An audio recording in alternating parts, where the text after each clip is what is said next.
Students, आज हम आपको एक्सप्लेन करेंगे रीतिकाल।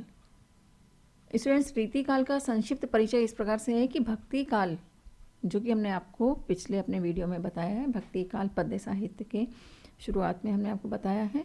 तो भक्ति काल में सूरदास जी के द्वारा जो कृष्ण भक्ति और तुलसीदास जी के द्वारा राम भक्ति का जो उल्लेख किया गया है, उसके बाद एक नई काव्यधारा का जन्म हुआ है।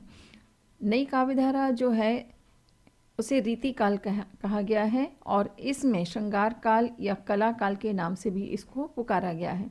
इसका कारण यह है कि रीति काव्य वो काव्य है जो लक्षण के आधार पर ध्यान में रखकर रचा गया है, यानी बंधी हुई परंपरा में काव्य रचना की गई है। स्टूडेंट, जिस प्रकार से किसी के भी घर में अपने रीति रिवाज होते हैं, नियम होते हैं, उन्हीं नियमों को आधार मानकर घर के परिवार के सभी सदस्य चलते हैं, इसी प्रकार से रीति काल में भी जो नियम बनाए गए, उन नियमों को मानकर जो रचनाएं की गई हैं, वे रीति काल के अंतर्गत आती हैं। और इसे श्रृंगार काल इसलिए कहा गया है क्योंकि इसमें श्रृंगार रस की प्रधानता रही है। अब इसमें मुक्तक काव्य की परंपरा प्रधान रही है। मुक्तक काव्य हमने आपको पहले बताया है, इसे समझने के लिए आप हमारे पिछले वीडियो में जाइए। और इस काल में कवियों ने साहित्यिक प्रवृत्ति को प्रधानता दी है, यानी साहित्यिक प्रवृत्ति का मतलब लिटरेचर पे ज़्यादा उन्होंने फोकस किया है, क्योंकि भूषण जो कवि हुए हैं, इन्होंने वीर रस के कवि माने जाते हैं और इन्होंने रीति ग्रंथ की रचना की है। रीति ग्रंथ यानी जो नियम परंपरा से बंधे हुए जो रचनाएं होती हैं, उसमें इन्होंने अपना रचना लिख करके लोगों के सामने प्रस्तुत किया है। और रीति काल में कवित्त, सवैया, दोहा और कुंडलियाँ छंदों की रचना हुई है। और स्टूडेंट्स, ये जो होते हैं छंद का एक प्रकार है, कवित्त, सवैया, दोहा, कुंडलियाँ, तो इसमें मात्राओं का बंधन होता है, इसीलिए इसे रीति काल के अंतर्गत माना जाता है। इसमें रहीम, वृंद, गिरधर की जो नीति परक यानी जो नीतियाँ रही हैं, उनको आधार मानकर रचनाएं जो लिखी गई हैं, वे सबसे अधिक प्रसिद्ध हुई हैं। और रीति काल में 3 प्रकार की रचनाएं हुई हैं। पहला है रीति सिद्ध, दूसरा है रीतिबद्ध और तीसरा है रीतिमुक्त। रीति सिद्ध और रीतिबद्ध कवियों ने मुख्य रूप से राजाओं का आश्रय प्राप्त किया है, यानी राजाओं के वे आश्रित रहे हैं और इन्होंने अपने राजा की प्रशंसा अपनी रचनाओं में की है, यानी आश्रयदाताओं की प्रशंसा, यानी वो उन पर आश्रित थे और आश्रित होने के एक तरह से उनके बंधन में बंधे हुए होते थे और इसीलिए वे राजाओं की प्रशंसा करते थे अपने रचनाओं में।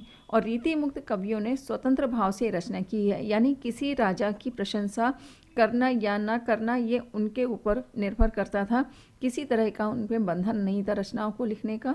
और भक्ति काल को जिस प्रकार से स्वर्ण युग कहा गया, उसी प्रकार से रीति काल को कला काल या श्रृंगार काल भी माना गया है।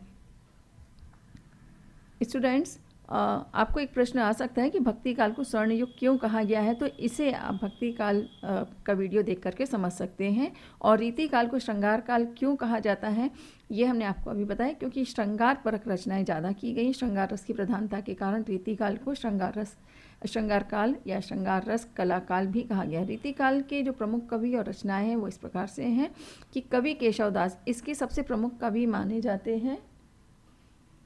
कवि केशवदास जो हैं प्रमुख कवि होने के साथ इनकी जो रचनाएं हैं, कवि प्रिया, रामचंद्रिका, रसिक प्रिया, रतन बावनी, ये इनकी मुख्य रूप से रचनाएं हैं। और स्टूडेंट्स, आपको ये प्रश्न आ भी सकता है कि कवि केशवदास किस काल के कवि माने जाते हैं। कवि देव की जो रचना है, रसविलास, रस रहस्य, प्रेम तरंग, काव्य रसायन। स्टूडेंट्स, देव की रचना आप 10th क्लास की बुक में भी आपको मिली हुई है, जो अभी इस वर्ष रिड्यूस हो चुका है, लेकिन आगे आपको आ भी सकता है। कवि भूषण जो हैं मुख्य रूप से माने जाते हैं रीतिकाल के कवि, क्योंकि इन्होंने शिवा बावनी, छत्रसाल दशक, शिवराज भूषण नामक रचनाएं की हैं और वीर रस प्रधान इनकी रचनाएं हैं।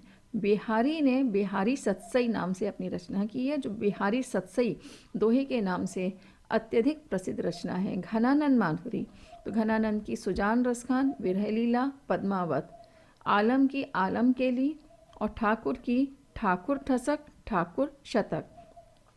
चिंतामणि ये जो हमने आपको कवि यहाँ पर दिए हैं, इन कवियों में इनके नाम से आपको प्रश्न पूछे जा सकते हैं या इनकी रचनाएं पूछी जा सकती हैं। तो स्टूडेंट्स, इन्हें आप ध्यान रखिएगा कि चिंतामणि की जो रचना है काव्य विवेक, श्रृंगार मंजरी। श्रृंगार मंजरी पहले भी पूछा जा चुका है प्रश्न। फिर मतीराम, तो मतीराम की मतीराम, माधुरी और रसराज। अब आधुनिक काल का जो संक्षिप्त परिचय हम आपको पहले ही समझा चुके हैं अपने वीडियो में, लेकिन एक बार आपको फिर रिवाइज कर रहे हैं कि आधुनिक काल जो है छायावाद, प्रगतिवाद, प्रयोगवाद, नई कविता को आधार मानकर माना गया है और छायावाद को भी हम अपने पहले वीडियो में समझा चुके हैं।